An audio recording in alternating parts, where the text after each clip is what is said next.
the weather is not going to cooperate with us today, so we are, and again, bowling the weather effect and really finding, we hope, the true value of their inventory. That at least is the hope and the promise of header bidding, but as we know, along with it comes staffing and technical hurdles, often latency problems.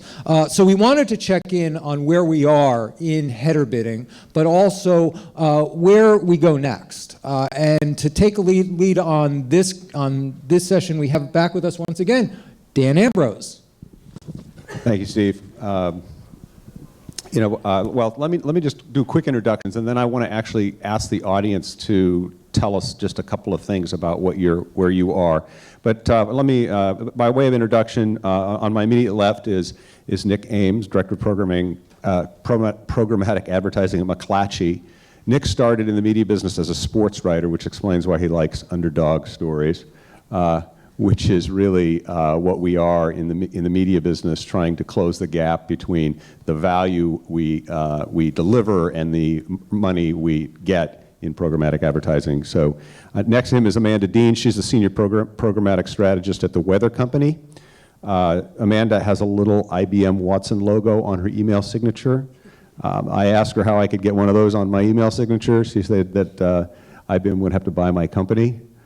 Since I don't think that's going to happen, I decided to learn all I could from Amanda. She started her career in traditional newspaper advertising sales, so that's a nice, quite a change for you, Amanda.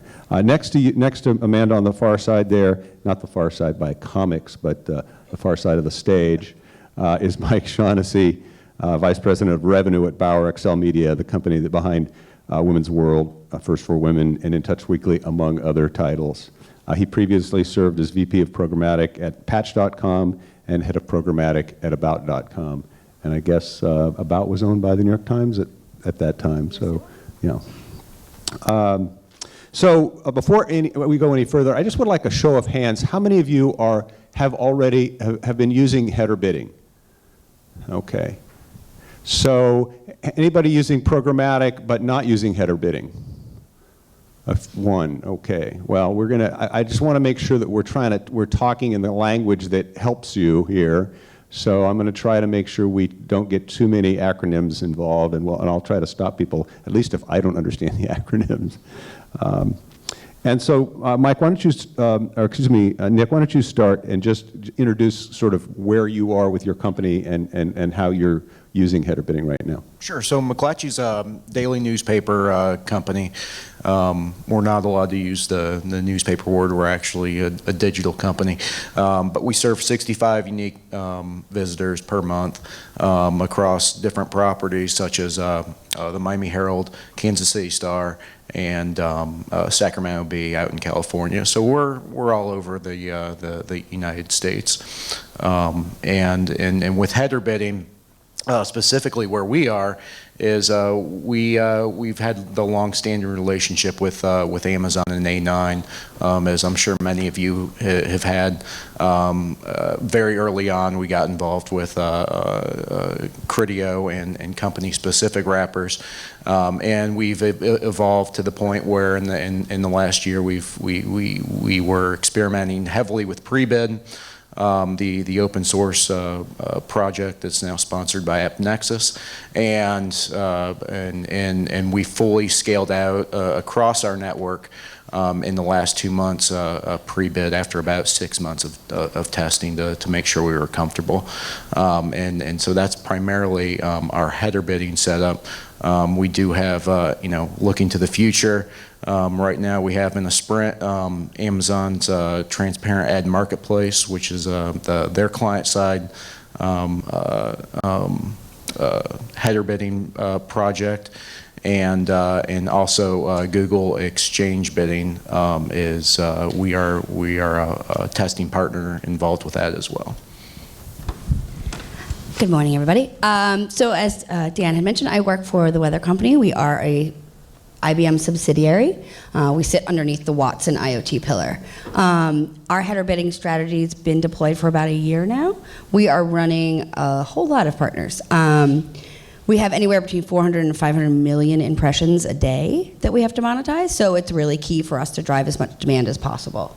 So we deployed the index wrapper about a year ago. We've got partners in there like OpenX, AppNexus, A9, Rubicon, you name it. We were pretty much either in conversations or plugged in some way, somehow, to drive as much demand across our huge properties here in the US. We're also expanding globally now that we're part of IBM, and we'll be integrating some Watson tools into our stack currently. Yeah, good morning, everyone. So similar to these guys, we've been using header bidding for, I guess, the past couple of years at Bauer Excel. Bauer Excel is programmatic only, so it makes us a little bit more unique where we don't necessarily have the traditional direct sales team that we interface with, but originally our stack was focused on using pre-bid for desktop only. Recently, we've started to introduce Index Exchange actually on mobile with some of our other partners.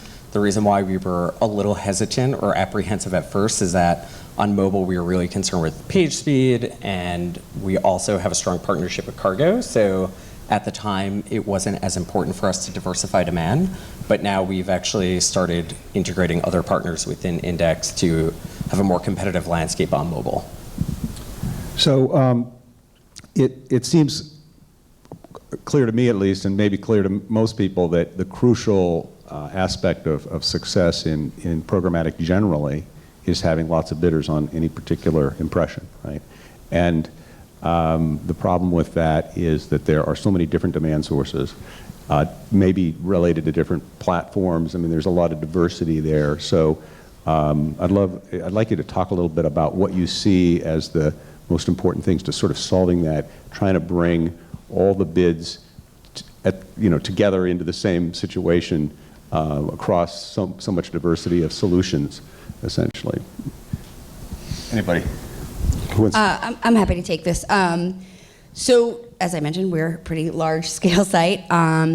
And a lot of the different SSPs have kind of unique pieces of demand or exclusives with certain media companies. So, for us, because we're a pretty generic content vehicle, weather matters to everybody. We've been talking a lot about it this morning with the rain outside. So, and there's also an emotional connection there. So we want to make sure that we're tapped into as many demand sources that have a variety of demand, just because whether it's CPG or pharma or auto, our readers are relevant to those messages. So making sure we have all those folks under one roof and bidding seamlessly against each other to drive up the ultimate price of the impression is really our end game.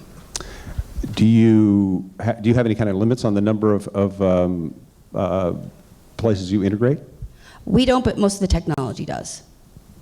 So there's only so many spots that you want to put into a header bidder before the technology just gets overloaded. Right, so it would be slowing down, making things, yeah. Exactly, So, yeah, so and that's the other thing too. You have to consider latency of all the different partners. When you're setting up your header bidding, you have to experiment a little bit with the timeouts and how much time you give a bidder to respond and get their bid back into the stack.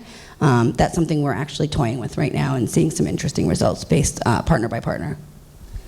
And I've heard you say this before. You just said experimenting, and I've heard a lot of people say we have to test this, we have to test that. Anybody want to comment a little bit on where you thought you knew the right way to go, and it turned out when you started trying it, it didn't turn out that way? Yeah, I think the natural thing that publishers do is we want to plug in everyone because we think that it's just going to increase, rates as well as fill.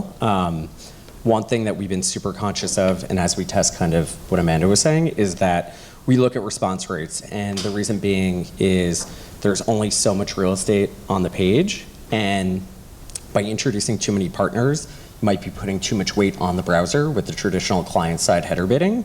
So for us, it's really about how often are you responding, how much pressure are you applying on AdX, and kind of keeping that in mind with, page speed and the other things that matter or are more critical these days to both Facebook and Google, which are the primary drivers of our traffic. Yeah, and with header bidding, there's quite a bit of variables that go that you have to keep in mind. One is, a big one, of course, is latency and being able to control that. And does it make sense to have the same, be doing the same thing on mobile as you are on desktop? Probably not. But bid density is also another big factor because you do want to have a critical mass hitting the opportunities or the broad base of your audience as much as you can to drive up that bid density. But at the same time, you don't want to do it with crappy ads. And so ad quality sneaks its way into the equation as well. So there's a lot of different things that go into, when you're evaluating partners, and ultimately, being on the client side, it should be, the best partners, the best relationships you have, and if anybody, it shouldn't be abused, by an exchange or a network. That's really a premium position to be placed into. So I love the fact that you brought up quality, because we were talking about quality yesterday in my other panel, and it was really about kind of the reverse of ad quality. It was quality of content, quality of environment for the ads, right? How do you evaluate quality if you decide you don't want to have certain kinds of advertising running on your sites? So there's a couple tools out there, that can evaluate, the size of the creatives that are typically coming through, but also, a big problem right now with header bidding is mobile redirects that come and hijack the mobile web experience. And things like that, which is really just a form of fraud. But things like that are really kind of what you're looking at. Amanda, you had something you were about to say before. Well, I just wanted to comment on one of the things Nick said earlier about having a different strategy for different platforms by partner.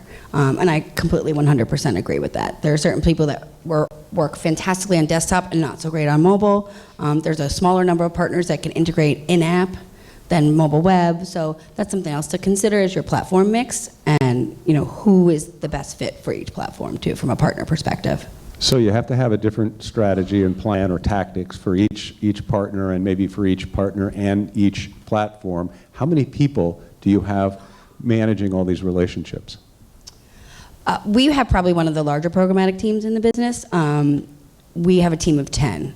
We have 4 platform managers that are doing yield ops, tagging, making sure our inventory is directed to the right tags in AdX, which is our primary SSP, doing all the tech setup and, creating the hundreds of lines that you've got to create in DFP to get the header bidding setups done. And then I have 6 strategists, which are also co-selling with our direct teams, because our direct teams are selling programmatic and are compensated on that. But we've only just rolled that out this year. So we're kind of there as their partner in crime to make sure that they can capitalize on any data opportunities or more nuanced programmatic things that they just may not be experienced with yet. So just to go down that path a step further, just to think about the scale, you have 6 people that are teaming with the outside sales team. We also manage all the header bidding partners, all the DSPs, trading desks, that sort of thing too. How many buying desks. pure salespeople are those 6 people working with? Probably 110 across the country. Okay, yeah. I just wanted to get a sense of that, how that works. Yeah. So, Nick, why don't you describe the size of your team and how that works? So with our team, we've got about 4 people, and not all the responsibilities are just programmatic. My sole responsibility is programmatic, but I'm able to lean on some areas or some resources internally that we also share with a direct business as well. As far as the sales support, that's obvious that it's becoming much more important than it was in the past. For a long time, we made our fortune in programmatic off of the back of the open auction. Header bidding, of course, has improved our rates within the open auction, and it's still a big part of our business. But fostering those direct relationships, getting out and telling our story. We just won 2 Pulitzers this year, and things like that are going to be important moving into the future.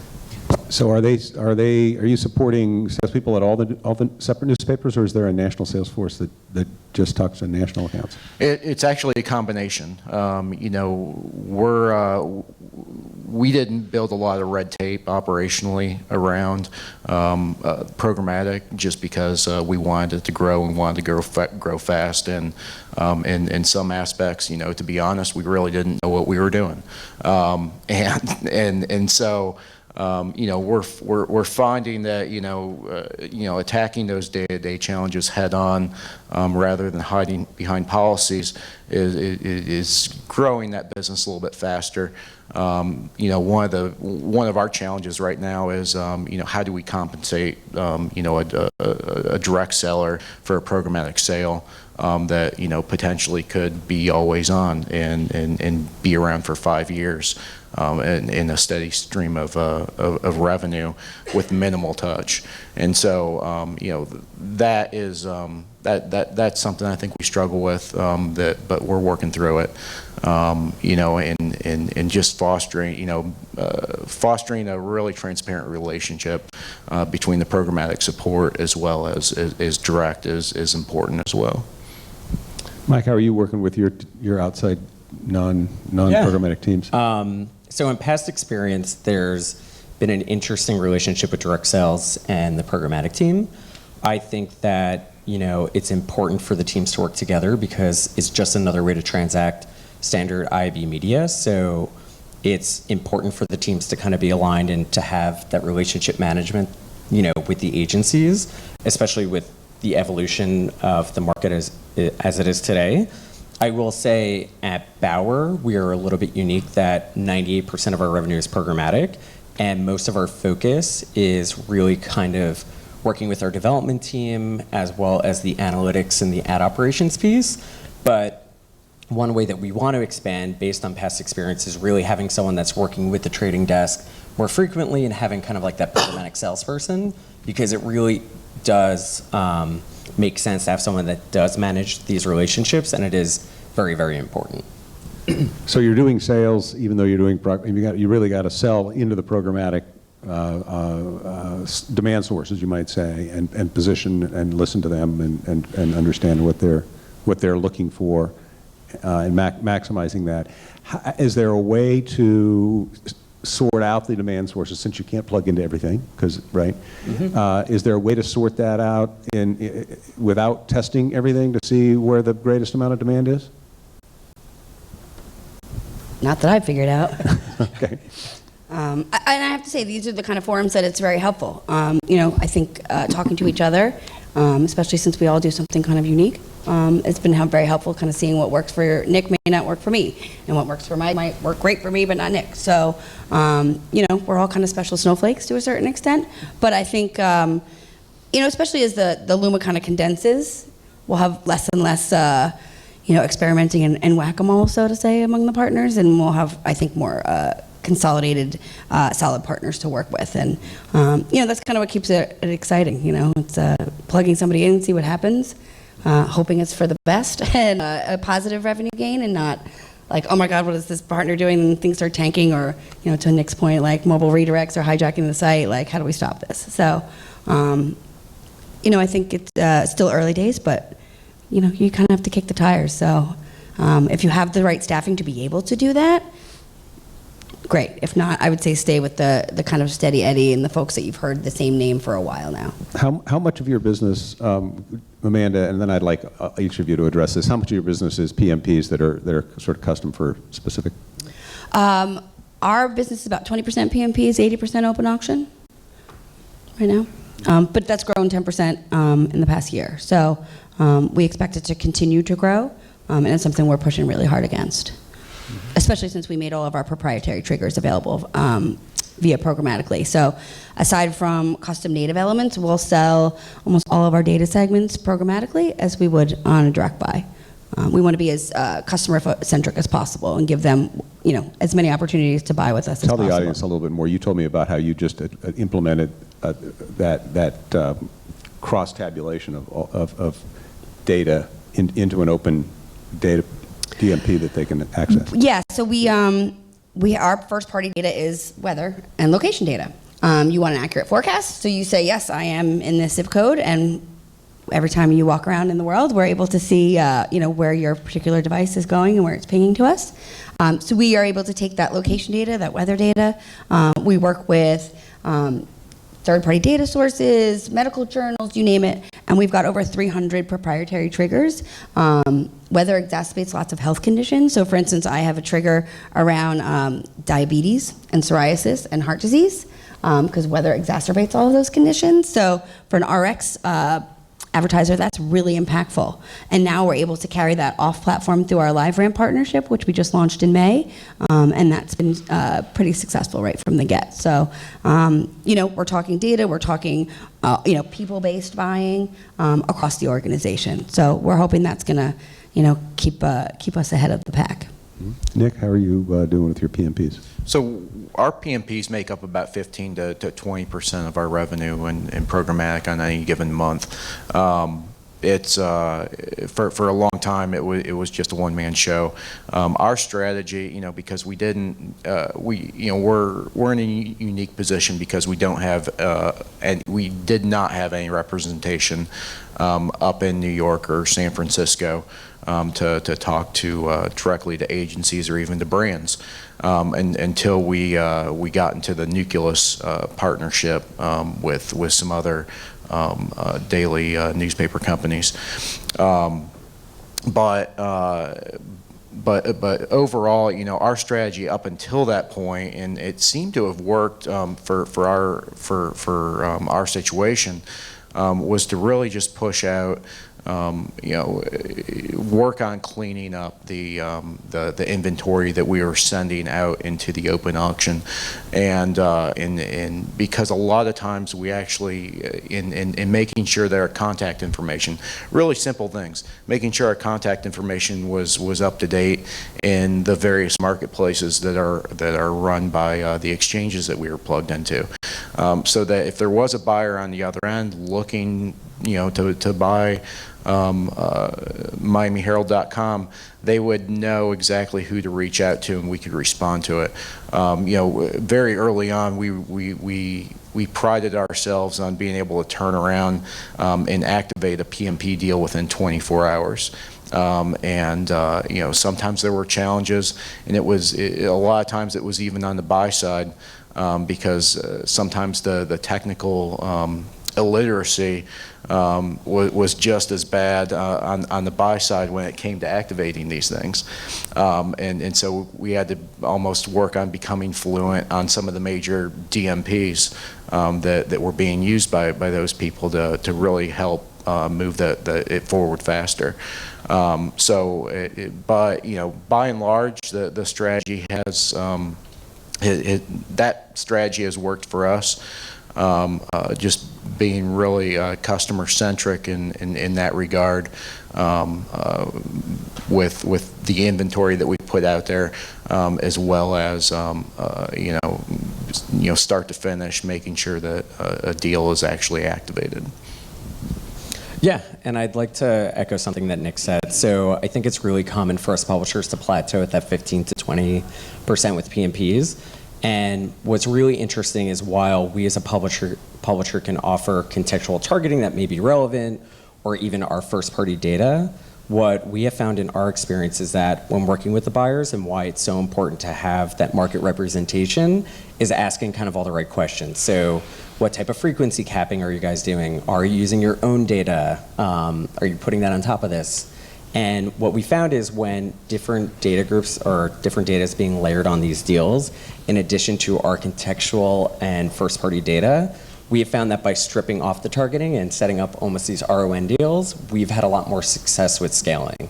And I think that when it comes to kind of troubleshooting and some of the technical challenges that we have, we always have to ask the questions about what type of technologies do we have to opt in. And while some people may think that it's kind of a set it and forget it, we always kind of have to engage in these conversations deal by deal to set them up for success. And you said RON deals, and for anybody who doesn't know what that is? Yeah, run of network. Okay, just making sure we're all on the same page. We sometimes say a lot of abbreviations in the industry and forget. And that's an interesting point, because there's plenty of times where we found that we're geo-targeting and they're geo-targeting, and so we go through kind of the direct sales. When you first approach a client, we call it our client needs assessment. We have a mini one for programmatic. So if you want to do a deal, let's talk about what exactly, who's responsible for the targeting, where it's happening, so we can actually get a really good match, rather than overlaying. If you're using one data set and I'm using the other, it's just going to eat into the inventory that really is available. One of the things that we've done is actually set up, try it with your data, try it with our data, and let's do an RON. So you have 3 different pieces and can kind of evaluate what's working best. Is it your data, is it my data, or is it just, no data? And that's actually been something a lot of buyers have been like, well, that's interesting, let's try that. And then they can optimize within a week or so to whatever deal is performing the best. But we've also found all the other 2 deals tend to keep spending. So it's kind of nice. Mike, when we talked earlier, you were mentioning that sometimes you can do better in open auction than you can in direct deals. And talk just a little bit about that and how you're managing that. Yeah, I think it really depends on the vertical. So what we've noticed in past experience is that when it comes to pharma or certain conditions, the open auction has a really strong appetite for them. And the reason being is that there are only so many trusted sites that have this type of content. So I think the part of being on the programmatic team when working with the direct sales team is just kind of that education, and then just kind of building that partnership. So I think it's just understanding that there's an evolution in the marketplace. And one thing that we found with Cargo, who actually represents us fairly well, is that as the business shifted from their direct sales model to programmatic, they were actually seeing that rates were going up for them. And the reason being is that there was transparency, there was data, and we were able to optimize more quickly for performance. So we're actually seeing that the marketplace does have that appetite, and it's always good to continue that conversation internally or with your partners. Any of you, how do you work with training the direct sales staff so that they're on the same page with you all about that? Is that easy, hard? How much time do you invest in that? We've actually recently invested quite a bit of time, just because we've grown quite a bit since IBM acquired us about a year ago. We verticalized our direct sales teams, so they all work on a specific piece of business. So we've done a couple of rounds of training. We always have, like within the different verticals, like I am the strategy lead for programmatic for CPG and pharma. So I attend their sales team meetings every week, share any information that I'm seeing based on their clients and who's buying, who isn't, like this, this buyer's hot. And just, market moves. What's the next new thing? What are the 5 questions you should be asking about this week? Especially since we pushed out the LiveRamp partnership. So there's been a lot of questions about data and how to use data off property as well as on.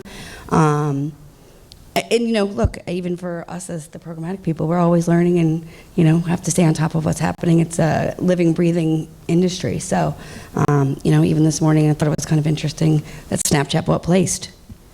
Like, what does that mean for all of us, Snapchat's clearly valuing location data. So for me, strategically, like, okay, let's think about how we can now we're gonna have another competitor in that space to a certain extent. So how do we arm our direct sellers that are out there selling directly against Snapchat that, hey, just because they bought Place, they're probably gonna be talking about it. Our location data is still 99% opt-in and, the best in the business.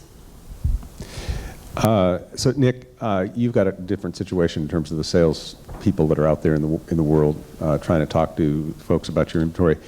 How do you work with them and kind of related to this open RTV versus PMP versus other kinds of direct deals? How do you make all that work?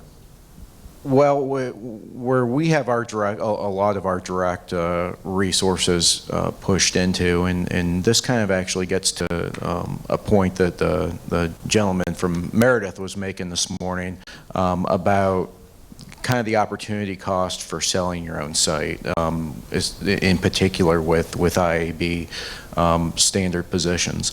You know, we're incredibly focused on selling audience with our direct team, whether that be, you know, through audience reach, our owned and operated sites, or, you know, video or social or whatever.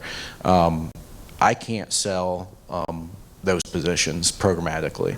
And so every time, you know, there's a direct sale that's coming in, you know, ROS, just a brand buy into a standard IAB position on one of our owned and operated sites, it represents an opportunity cost for lost programmatic revenue that we just can't get anywhere else. And so, you know, putting things into non-standard positions on our owned and operated sites, reaching that same audience, and as well as you know, looking at other avenues in reaching the audience that's desired outside of our owned and operated sites is really where the direct focus is for us right now.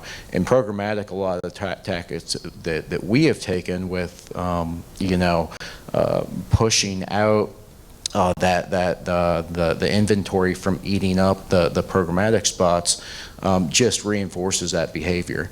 And that's something we actually started 2 years ago when we started reducing the availability on our owned and operated sites to really gear the sales folks up into thinking about reaching an audience rather than selling a site.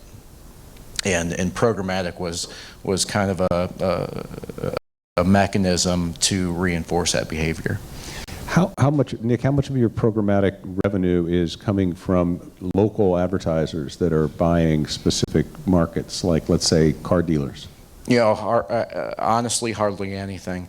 You know, the car dealer might have, you know, a $5,000 banner budget, but in all actuality, you know, that if they're going out and buying programmatically on their own end through a DSP, what's coming back into our owned and operated sites is just a fraction of that. You know, that was one of the myths that we dispelled early on, that folks are actually going through programmatic and buying our site. We found that happens when somebody is actually targeting our site programmatically. That happens less than 10% of the time. And it kind of works into the block list conversation as well. So are you saying that you are or are not blocking those local folks that the local direct people are trying to sell? We are not. I mean, for a long time, the argument was we had an expansive block list in programmatic to be able to preserve those direct relationships because programmatic was seen as an avenue to buy around a direct salesperson that was selling at high rates. In all actuality, we saw you know, that site targeting happening less than 10% of the time, and that block list was largely ineffective and really detrimental to overall revenue. You know, we had, for example, we had an account that was owned by our national team for AT&T. And for many years we had AT&T blocked from buying us programmatically, and when we opened it up, lo and behold, there was $70,000 a year coming through there, and that revenue never resurfaced through the direct team. So, you know, I kind of compare it to almost when I talk to salespeople, It's really, when you go to McDonald's, are you going to go through the drive-through, or are you going to go into the restaurant? With going into the restaurant kind of being that direct sale arm, driving around the building kind of maybe being the programmatic example. It's a matter of preference, and everybody has their own strategy, and no matter what you say, if somebody's got this much devoted to the programmatic budget, they're just not going to shift it into direct, because the strategy is just too divergent. I totally agree. One of the things that we really kind of hammer home with our sales teams is there are two pools of money. You're only talking about one. Make sure you're talking about both pools of money so you can get every dollar your client has to spend with us, but then you're also providing 360-degree solutions as well. Now you can start talking about, a data partnership, or, hey, share your sales data with us and we'll create custom triggers for you that you can use, or even do a sales analysis and say, ice cream, sure, it sells great during hot weather, but it also sells really bad during inclement weather because it's a comfort food, regardless of temperature.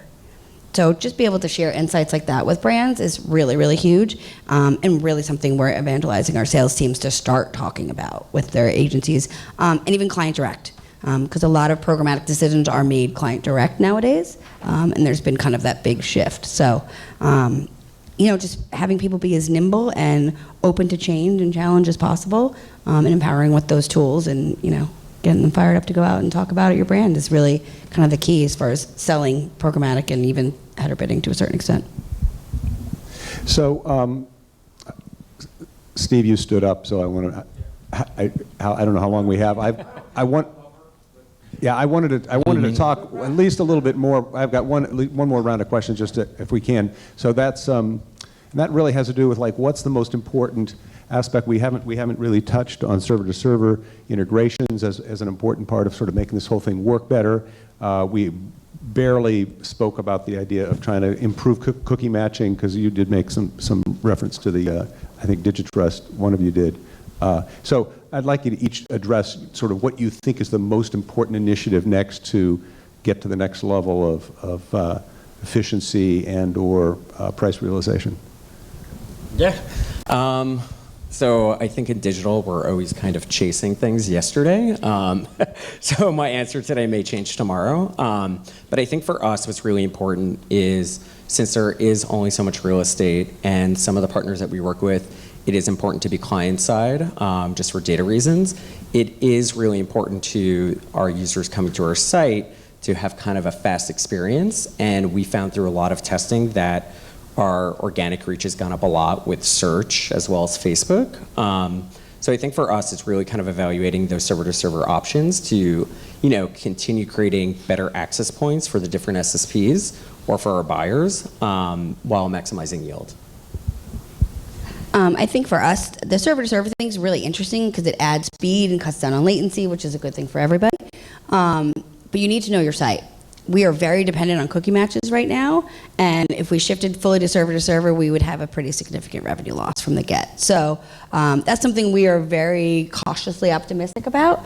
If they come up with a solve for the cookie match thing, that's even better. And to Mike's point, I think talk to us in 3 months. There might be a whole new world of things that we're working on. So Yeah, and I think there's 3 different initiatives right now with that may solve the cookie match problem with server to server, but server to server is even early in many respects, and we're just starting to get involved with, it's not something that's fully proven out. So that's something to keep in mind, that it's still a little bit of a dream, but it's got a lot of promise. So it's one worth chasing.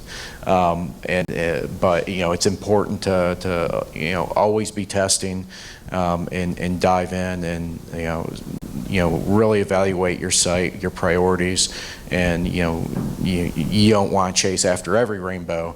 You definitely want to be disciplined about which ones you chase after, though. Okay, questions right here in the middle. If you want to pass a mic there, yeah. Yeah. Say your name. Sure, Kenny with Arcadium. Just curious what your thoughts are on video header bidding Why is it so far behind display, and who's doing it right? Any insights there would be great. We actually aren't there yet with video. We're working on it right now. Is any company there that you're considering working with? I mean, we're integrated with the index header bidder, so we're going to implement it there at some point. A9's also buying video right now, but there's been some technical issues on our side, mostly because we have a custom player, so that adds some complexity to setups. Yeah, we're actually in this I think 7 days into header bidding testing ourselves with video with a specific partner. But there's been a lot of action just in the last 4 weeks, to the point where I think maybe if we talked 2 months ago, server to server was going to be the priority, and then we jump into header bidding for video. It's probably flip-flopped just with what's come online in the last couple weeks, where video header bidding is probably going to beat or be fully functional in the marketplace before server to server. And I think the same for us. We're still scaling up our video operation, but one of the challenges we had at first was just between our player and just an AdX tag and just all the different JavaScript firing on the page. We've been able to mitigate that, the drop-offs and the discrepancies there. So for us, it's been performing well enough just to have that tag-based approach, and it's been lucrative enough, that type of monetization. But I think once we have more volume, we'll definitely want to reassess plugging in the header to video ad units as well. And kind of related to that, maybe a question that I haven't heard yet, but would be, are you also doing it with native? Or is that something that's an important opportunity? Ish. We're running native, but in standard placements right now. But we're also in the midst of a site redesign, so we're just replatformed to a faster architecture. So there's a whole lot going on behind the scenes. So we'll get there. We're just not really carved out, specific native placements yet. Has there been any? I'm sorry. No, that's okay. I was just going to say we've tested as well, but it hasn't been one of our main initiatives just because it isn't there yet. Has there been any direct impact of header bidding on your overall user experience? I mean, what's your tolerance for latency, and also just in terms of placement and the potential for, and putting more of your inventory into the marketplace, the potential for a whole range of creative to show up in places where they never may have shown up before. I'm curious how you're defining your user experience and managing it, all that. Nick, why don't you take that? I know that you, with traditional media, you've got people really worried about what ads appear where. Yeah, it's so it's important to note with header bidding and specifically with the client side, just about everyone allows you to control your timeouts. I think that the typical is maybe somewhere I've heard between 700 milliseconds up to 1300 milliseconds, which works out to 1,000 milliseconds is a second, and so that's really what you're looking at adding. Now, it's not completely additive in the sense that it makes the site load a full second later. It's just taking up resources that would potentially equal up to a second. We actually we saw our site latency improve the day we launched. I have no idea why.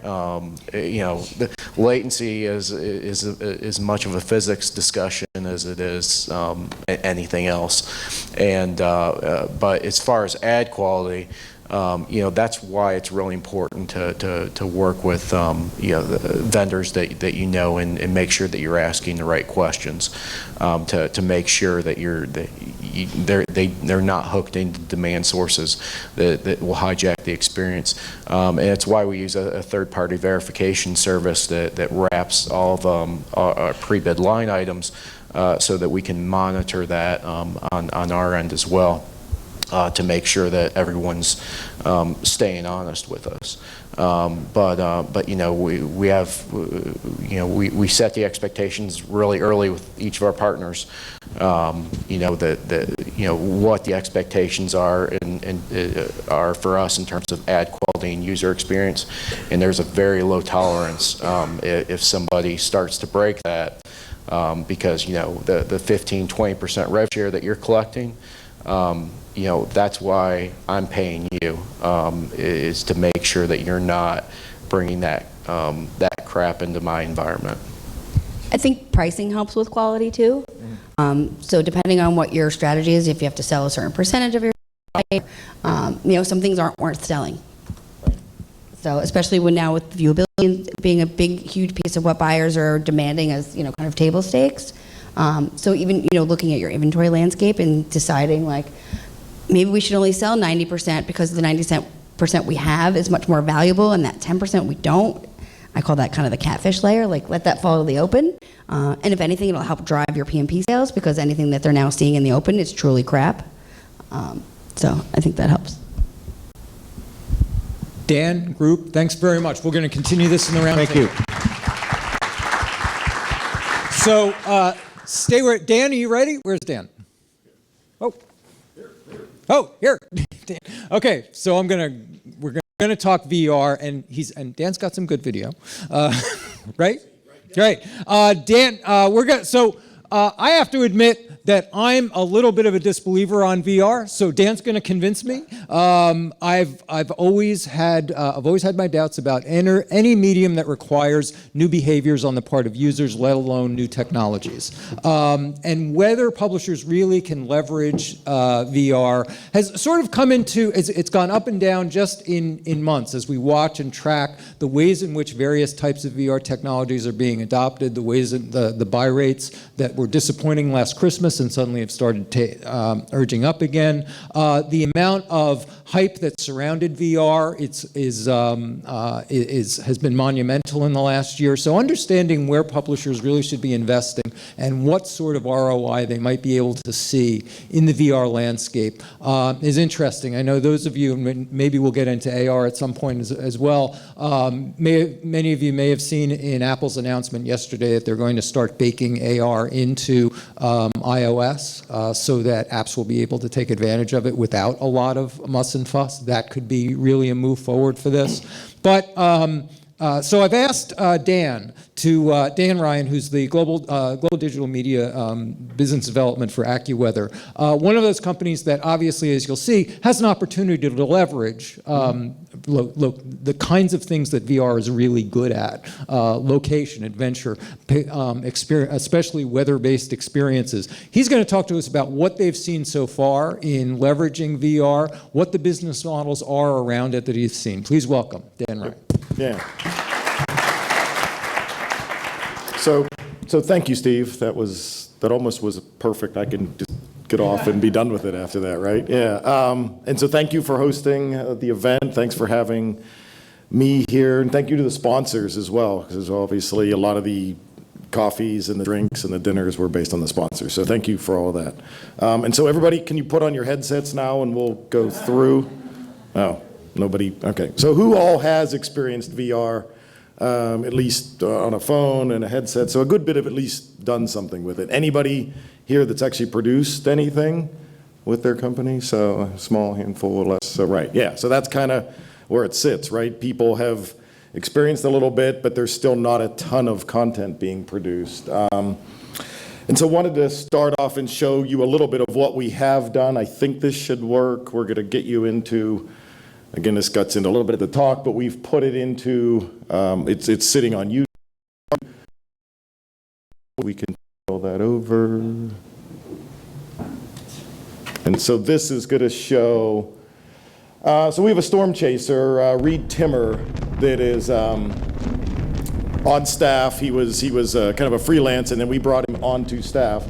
And he's going out chasing storms, and this is where he caught a EF2 tornado out in Ray, Colorado. And so you're actually seeing, it certainly, as we talk, you can experience this in, yeah, so he's moving it around. And so it's a better experience in a headset, but you are actually being, you're able to go out and experience what it might be like to see a tornado and see all that. And so you're not getting the same experience in a 2D, but here he's, what we're able to bring is bringing that person into the event, and then you'll see I mean, people are out running after this and things like that. So that's the type of content that we can now bring to users that is a fairly unsafe experience for them to participate in. So, yeah. And so, yeah, is it? Yeah. So right. So he's been chasing storms for 20 years. He's actually a PhD. Has a PhD in meteorology. So been featured on Storm Chasers, the Discovery series that they put out.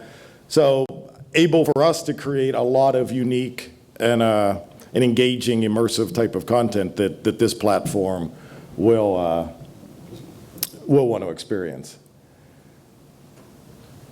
And so one of the things that struck me is, and we've used these terms interchangeable a lot, of VR and 360. So 360, as you kind of saw, it can be experienced on a flat screen, not necessarily with a headset, but the experience is just that. It's a little bit of, you can take photography and stitch together and create a 360 experience, where VR immerses you in the experience, allows you to interact with it a little bit more and things like that. So I think we've blurred VR and 360 a little bit.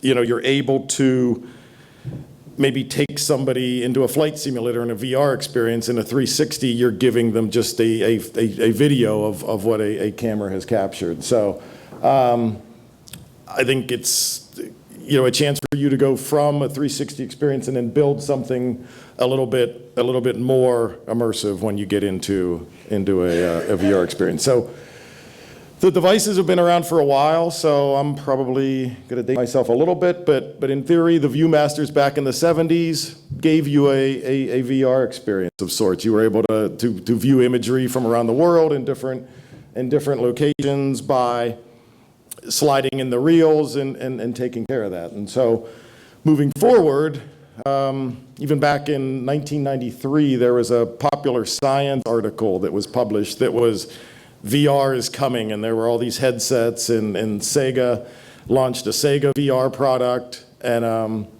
never really went anywhere.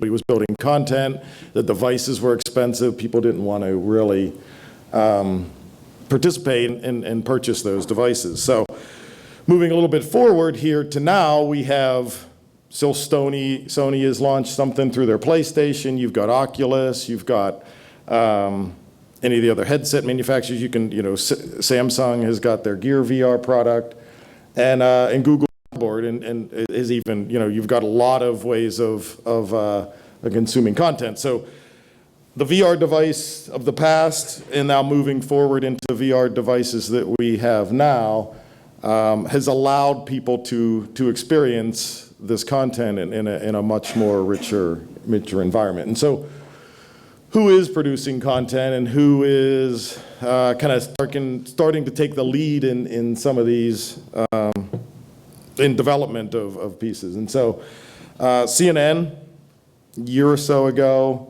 launched, they formed a whole department that's focused on VR and creating VR content, both as a mobile and desktop experience, but also has their own app. There's an app that they've produced into Oculus, and most recently, they live streamed in 360 the inauguration. So you've got a news organization, you've got Discovery, as I kind of mentioned, that they've done some storm chasing. They have a lot of VR content around. You can go to Mars, you can go into the experience wildlife and travel around the world through their product. New York Times, probably one of the bigger players in this, that they're producing a daily 360 video that allows, it's just their news story. It's part of their news process and everything. And so they are taking it a step further. They've had, when they launched, they had a launch partner with GE and Mini. So they were able to monetize and continue to build on that user base that they have. When they launched, they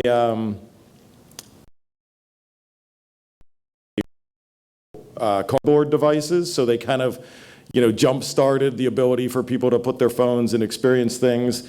It allowed the app to be downloaded. They're pushing upwards of 1 million app users right now, getting some pretty good engagement and people returning to the app. So they've been pretty successful. You saw a little bit of what we've been doing. Continue to build out 360 content. We have a product in the Oculus store that gives you a virtual reality experience for your weather forecast. You can kind of look around, jump in and out of different weather details through a headset experience instead of just focusing with it on your phone.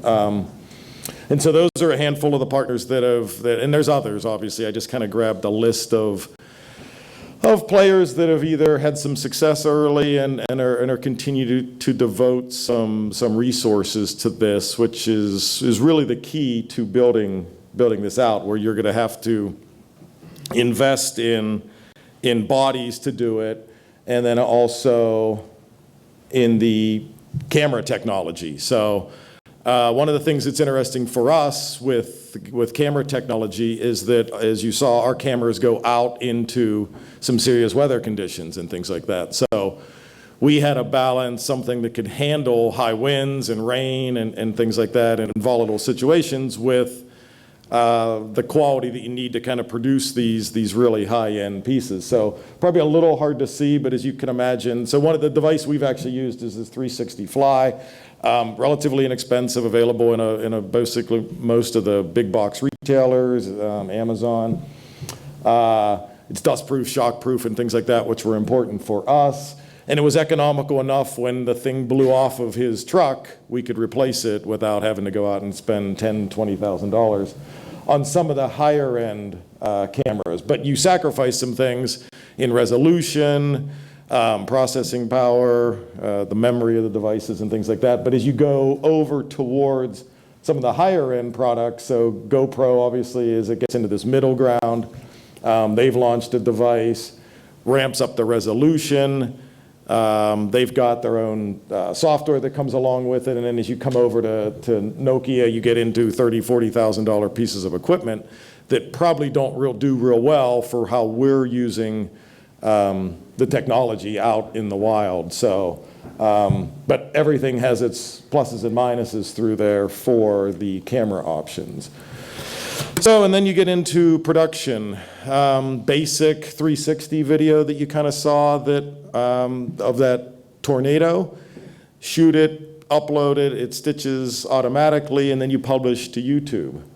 Some of the more VR, highly immersive, long form pieces of content require a good bit of talent, skill in actually creating, you're almost creating a feature-length film. And we heard a little bit earlier where people talked about, hiring their teams and the $1,000 a day in shooting the production. That's kind of where this plays into. You're going to have somebody storyboard and plan out your shoot, and then post and edit and get it prepared to then publish into the different platforms. So you have a cost of entry of sorts that varies from a $200, $300 camera and just shoot it and publish it into some of the social platforms up to days and weeks of production time and cost and things like that. And so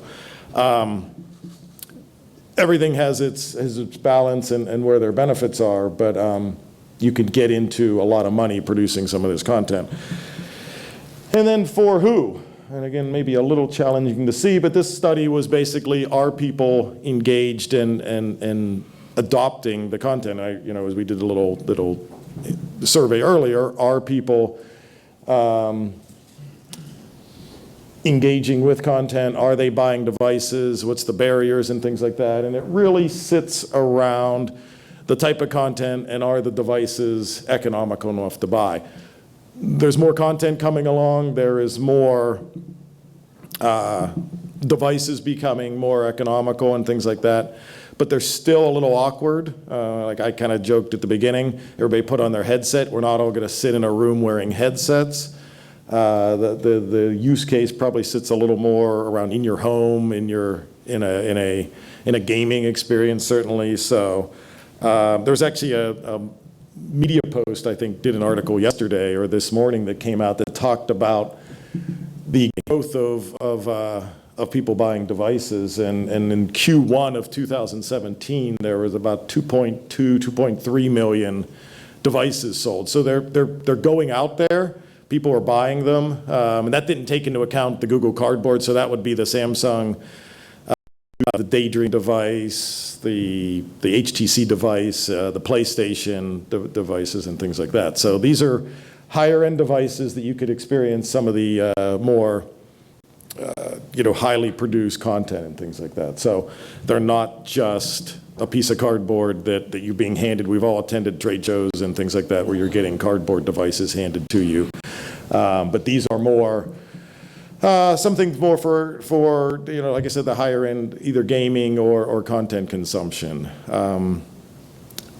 You're getting, so there's basically kind of two different models of where you can experience content. So the tethered devices sit a little bit more with Oculus, and it's got its own fully encompassed product, or tethered to a PC such as the Sony device, where you're able to process things and the graphics and the rendering a little bit better. And then even the Samsung, that you're just placing your smartphone into the device, and each has their own benefit to them, but allows people to dip their toe into things, and then when they really want to get into higher-end content, getting into a better device. So we've all these two. I took Google and placed them into YouTube there essentially, but most of the content right now is being consumed on one of these two platforms. We taught video,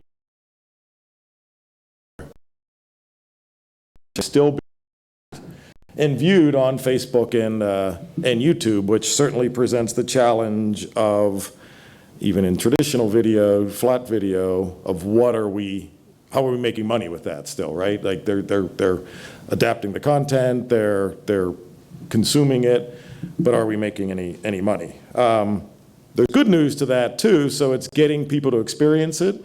So obviously YouTube, which is where the video that we showed, they have a large subscriber base, pushing upwards of 1 million subscribers on their 360 page.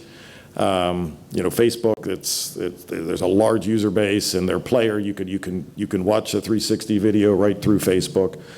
But again, it's like we said before, it's how do you get them from these platforms into your own app, and driving them there. So I think we've gone where we've placed our content onto these two platforms, and then driving them to our own platforms, whether that be an app or our own mobile experience. So I wouldn't say ignore them. I wouldn't say avoid them, but manage them probably in a very similar fashion that we have managed the video and the traditional relationships. And so how can we get to some sort of monetization model here, which is probably what I've been kind of asked to speak about a little bit. Right now, there are organizations that are certainly making money, whether that be what I talked about with some of the New York Times, and you getting some branded sponsorships and things like that. But the traditional ad model, which we're all used to in traditional digital media, isn't really following along as fast as display ads and certainly pre-roll for video has. So most of the people that have launched things have either had it funded through partnerships with the hardware devices, they've had it funded through sponsorships, and that's how most of the companies that we've spoken to, either about forming partnerships or just how they've monetized it. We focused that way. We focused it on, let's get some brand sponsorship for these things. Let's work with the device manufacturers and work with camera technology so we can create some better content, building an audience, and then we'll chase the monetization afterwards. We've kind of treated it as like a gateway to getting users to to monetization on it. The interesting part of this, where the in traditional digital is there's an ad around the content and you're looking straight at it, is as you kind of saw in our video at the beginning, you could turn around and you could be looking at different places. It's hard to place a direct ad piece in front of somebody when they might be experiencing something behind them and things. So there's a challenge of how do you wrap maybe branded content within the piece you create, because the brand may get lost if the user is engaging with the piece of content behind you off to the side and things like that. So there's pre-roll opportunities that are there. Immersive is a company that is pretty deep into the ad space. So if you're kind of thinking of, let's try this and do some pre-roll advertising, Immersive is a company that'll sit there. So Omnivert is another organization that is doing that as well. They'll probably also be able to allow you to directly sell into it and then serve it through their organization. But currently, most of the advertising that we have seen has been based on the sponsorship and the kind of the launch partner type of idea and things like that. So there is still money that's coming into this. So we've seen studies, and there was a really good Reuters Institute put out a really good 60-some page study on the whole landscape of things. And they were estimating revenue, even in this upcoming year, up into the $7 billion range. Large amount of money. Most of that money is going into cameras and headsets, so not specifically for the content. So I've seen studies where you might see 12 to 15% of that revenue could be for content. The other bad news, if we're continuing down that path, it's mostly going to gaming. So if you're thinking of doing something, produce some content, but then also think of maybe gamifying it, because a lot of the games are for purchase games within the store. And that's where a lot of the revenue goes to. But then you look into fast forwarding into 2020 and 2021, which sounds like it's a long way off, but at least in my world, time is flying by, that I've seen numbers up into the $75-80 billion in total landscape revenue for things. And so 12, 15, 20% of that is a sizable amount of content-based revenue. They're still going to be buying headsets and gaming systems and things like that, but you're going to see a large portion of content flowing in. The advertising is going to follow in after that, and the advertisers are going to come in with that. Advertisers and brands have really adopted to this. They're testing things. They're launching. I've seen, during the Super Bowl, Chick-fil-A had the cows in some sort of 360 immersive experience. The auto manufacturers love it. You can get somebody into a vehicle and let them experience it without just watching it drive down the highway in a snowy, rainy, sunny experience. They can show you how the car performs in some of those virtual environments and things like that. Healthcare, there's a lot of the higher end dollars. So these are premium brands that are usually wanting to focus on getting into these platforms and things. So there's a good chance to get some serious dollars. You're also needing to build an experience for them as well. So there's a challenge of, it's not just getting a flat creative and running it through an ad network and delivering it. You've got to build out almost an app experience for these. So there's a cost as well as a return on this that also presents a challenge. But there are companies that will help support you and build the products with you for these. Another angle that we've seen some opportunity for money is around the licensing of some of our content. People love watching weather events.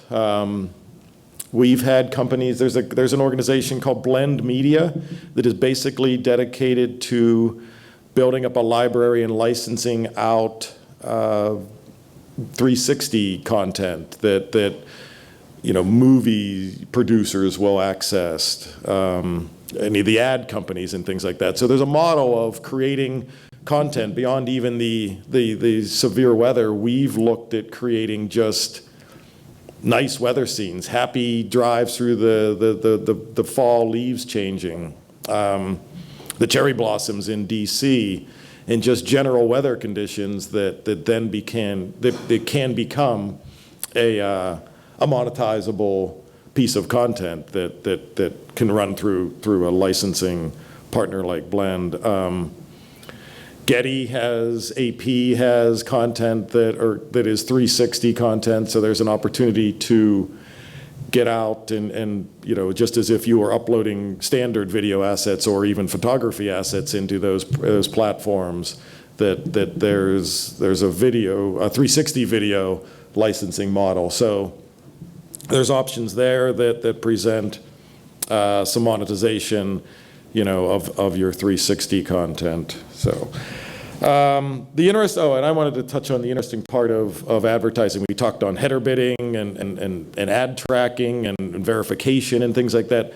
There are no standards whatsoever for any of the 360 video advertising. IB clearly and standards additional flat thing for a so I'm sure we're all going to be getting on that advertising or being able to provide or expect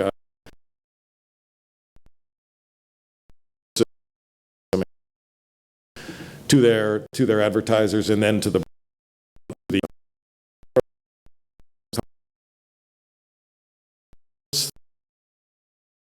it's really tracked and monitored and things. And so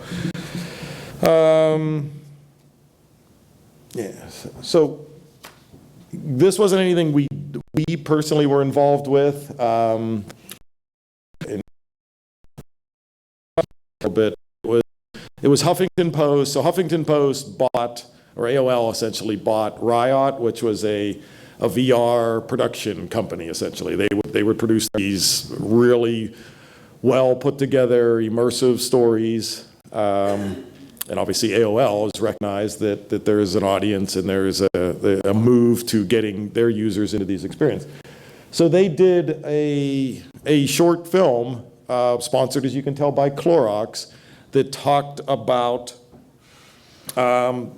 unsafe water in Peru. So it was a socially, good feeling story that a sponsor was able to get involved with, that helped underwrite the cost and then get the piece distributed through AOL and Huffington Post and everything. So you're getting a sponsor that's able to get involved with a socially backed initiative that's also telling a story and allowing the user to both get in and experience the whole story of how they try to maintain and get pure drinking water within Peru, and it helps Clorox tell the story that they are able to help and support in that initiative as well. So there's a lot of opportunities. We've talked with a couple organizations. There's a company called StoryUp. That's Sarah Hill, kind of a fairly industry expert in the VR space, that they have a program where they're producing content that is then delivered to sailors in the Navy that are on a submarine, that are out under the water for months and weeks and months on hand. The in-game content that they're able to experience while underneath the ocean. They're normal that they might experience because they haven't been back to the United States in months. So they can experience snowfalls, they can experience fall scenes, and be able to bring them into that experience while out on deployment, things like that. So there's opportunities, there's certainly commercial opportunities where you can get out and actually make some money. You have to work, you have to create good quality content. Money, which is sometimes challenging on an unproven platform, but we are seeing the video that we had was pretty well adopted, again, on mostly social, but we had upwards of 16, 17 million views of that video, so you're getting some pretty good viewership of it. It's just creating the content and taking the time and making the effort to dive into that. So kind of some takeaways here. Sometimes this is compared to 3D, and obviously we've all experienced 3D, whether it be in a theater or in, everybody was pushing 3D TV sets. The adoption and the companies that are getting involved in this is much better than 3D. As I kind of described, it's certainly easier to maybe produce some content in 360 and get into it than it is to produce a full 3D experience. So I think we're going to be ahead of, and we're already ahead probably of where 3D was trying to break into the market. So you have that gain already. We talked a little bit earlier around even in video, the consolidation. I think even in this space, there needs to be some consolidation. OTT was talked about a little bit earlier, of the consolidation of things. So there's so many platforms, and how do you support everything? How do you get something into each one of them? We're already struggling. What OTT platform, both all the mobile platforms and things like that. So to get more of us to kind of to jump into the space, I think you've got to make it easier in a way. So consolidation is another piece. Device to get better. They're better than what Viewmaster had in the 70s, but they're still a little awkward.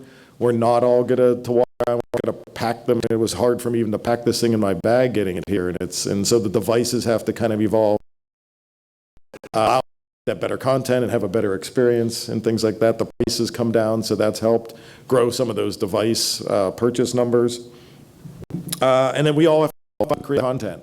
I think we all have to go spend some effort, spend some money in the space, go talk to your brands that you're already working with and get them to possibly jump in on a project together. So maybe, and we've had conversations with other publishers, go in this together and kind of form a partnership that we can both take something to one of our brands and get content built, because the content will help drive adoption and get users to really start consuming the content. And the advertising is early, so there's going to be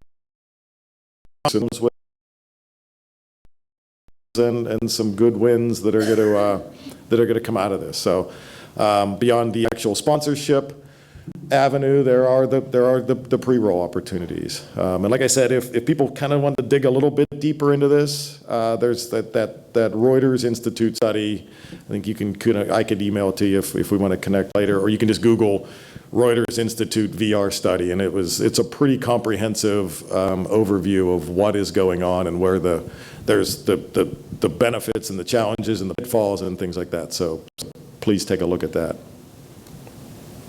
And so, Well, Dan, thank you very much. Yeah. Great overview. Anybody have any quick questions? Yeah, we got one right. Krista?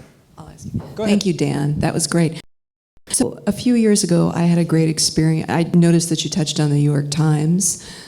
My question for you is, who do you think is really doing it right end to end? Because producing the content is probably the most important part of the equation. If the content doesn't work, the whole idea falls apart. So I noticed a few years ago, and somehow they had, I'm sure it was GoPro, they had some cameras on some people who, forget where they were, I think maybe they were in Washington, and it was a story about some people who decided to go out of bounds. They kind of knew what they were doing, going out of bounds as, very advanced skiers, and they got into trouble that day. Yeah. And the story was terrible. People were lost in an avalanche. Some people survived, but nobody set out, to be in that moment. It happened, organically and very,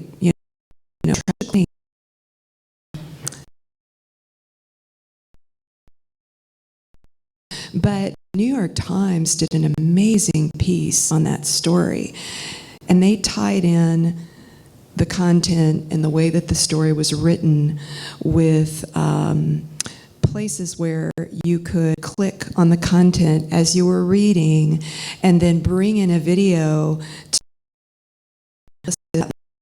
so one example, was a professional skier. It was a woman. She had her GoPro on. She happened to get caught in an avalanche, and they dug her out. She had a mitten sticking up out of the snow, and they had their, after there's an avalanche, you have devices, and you start hunting for people. They found her. She had her mittens stuck up out of the snow.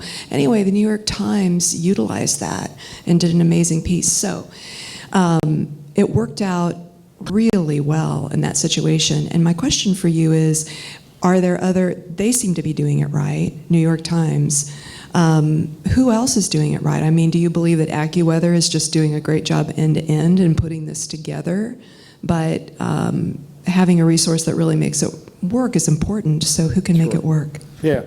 So you saw the slide that I had. There were just 6 or 7 organizations that were on there. They aren't necessarily partners of ours. They are in certain aspects in certain ways, but we're not doing things specifically in VR with them currently. I kind of picked them as that list of some of the organizations that were doing some things right in different areas. So New York Times gave out devices to help jumpstart. They actually then sent another 300,000 devices out to their digital subscribers to get them engaged and to download the app. So, and they're continuing to produce content daily, whether it's just news-oriented or more of a storytelling type of an experience that you alluded to. USA Today is doing a great job with that, things like that. So that list, I think, was fairly good. I think there's other, and I'm not trying to allude that there's not other organizations that are doing things, and we are. I think we're taking people.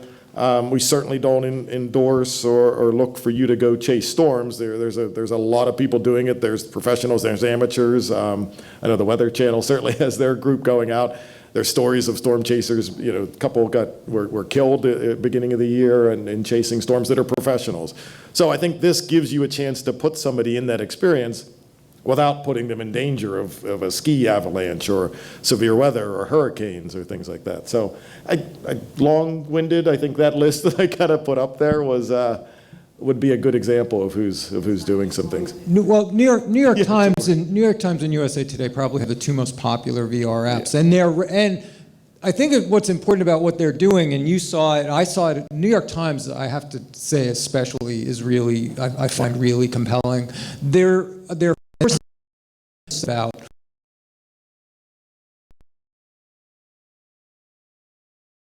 and accept creative in finding ways. I recall, I think after the Charlie Hebdo incident, they put a VR camera at the shrine, and that was one of the most compelling things I've ever seen VR used for, or at least 360 video used for, is simply showing people coming up to the shrine and placing mementos and honors at the shrine. That was staggering what they did. I mean, I remember. And I think that they're among the organizations that are thinking hard about, does this stuff matter to readers? Is this something that actually can be put into the flow of our everyday reporting? Yeah. They also came up with interruptive ads experience where when you did the 360 view, there actually was a slice of it that had a Lexus ad that you could click into. Yeah. So Lexus was their launch partner when they first kicked out that the cardboard with in their print edition and things like that. Yeah. So It seems like the device is like the obstacle in the sense that it limits when you can consume that kind of information. And we're not carrying those big headsets around or so. It's a little bit hard. Do you see any technology coming down in which that it'll eventually evolve into almost a sunglass? And the other thing I was going to say is that about a year ago, there was maybe no device where like Bud Light had that promotion where you go into the store and you take a picture of something and then all of a sudden you're So that's a bit AR a little bit kind of thing, right? Like you turned around, there were 3 doors you can go into, and one of them was you won something, kind of like the Pikachu thing too, you know? So is that a better opportunity for marketers than to develop that? And it seems like it's all in the gaming area on some level. Yeah, as I alluded to, very heavy gaming. The one industry I guess I didn't touch on that is also very bad choice, ripe for monetization and consumption is the adult industry. There's a lot of VR content that is being created for that. So between gaming and the adult industry, that's actually kind of where some of the growth areas have To draft off of that point, one argument may be that in the end, VR is not going to be what drives this. 360 is going to be what drives it. It's the fallback of 360, which is available on pretty much any device. Right. Is where we may actually retreat from the dream of VR, and 360 will simply be the good enough immersive technology. Yeah, because even in the video, and it was lit really well, but you can consume a 360 video anywhere. I mean, go get on YouTube on everybody's phone, and you're fine. Immersive experiences will need to be headset driven, or you can't get into a zombie attack by just watching it on an 80-inch screen or something. You have to be in there. There's opportunities for education. There's opportunities for healthcare therapy. Kind of immersing yourself in a calming environment that might be somebody who's under a lot of stress. That was kind of the Navy example and things like that. So yeah, I think you alluded to, I think there's that 360. Experience it anywhere, and which will help all of us experience it. And then there's let's get these things a little better, not the Google Glass idea that certainly didn't go anywhere, but I think they certainly have to get better than what your big clunky piece of plastic on your face. So yeah. Go ahead. Yeah, just one thing. I mean, obviously there's a ton of momentum in VR, and then you see a company like Facebook that decides to shut down their Oculus Studio division. So do things like that give you pause? Because when the company that can afford to invest the most into creating content specifically for VR decides to shut down a multi-million-dollar operation, what kind of reaction does that have on your side as you guys look at the forecast going forward? Yeah, so Facebook has been almost credited with helping jumpstart this and really give this some validity when they bought Oculus for $2 billion. And like, we might not all be talking about this as much if the little startups would not have this momentum and this type of audience that Facebook brought them. So when they shuttered the studio, they basically pivoted and moved money that instead of having you come and work with them to create these products, they've moved aside some money that is actually allocated to go out and create some of these experiences. So you can go and talk to Facebook, and they will actually provide you with money to help build on some of these projects and things. So they put $100 million aside to do that. So yeah, while it sounded like they might have been taking a step back, I think they were just like, hey, you go create the content, which is what they do now. They're not creating content, right? They're making us all spend the money and everything. But at least here, I think they're giving you an opportunity to get some funding to help, jumpstart and send more people back to Facebook. Thanks. Dan, thanks very much for this tour. Yeah, good. Thank you. Yeah, Dan. thank you. We're going to break for roundtables, but before we do, if any of you are interested in going bowling, we're trying to get up a quorum in a group. Go and let Elaine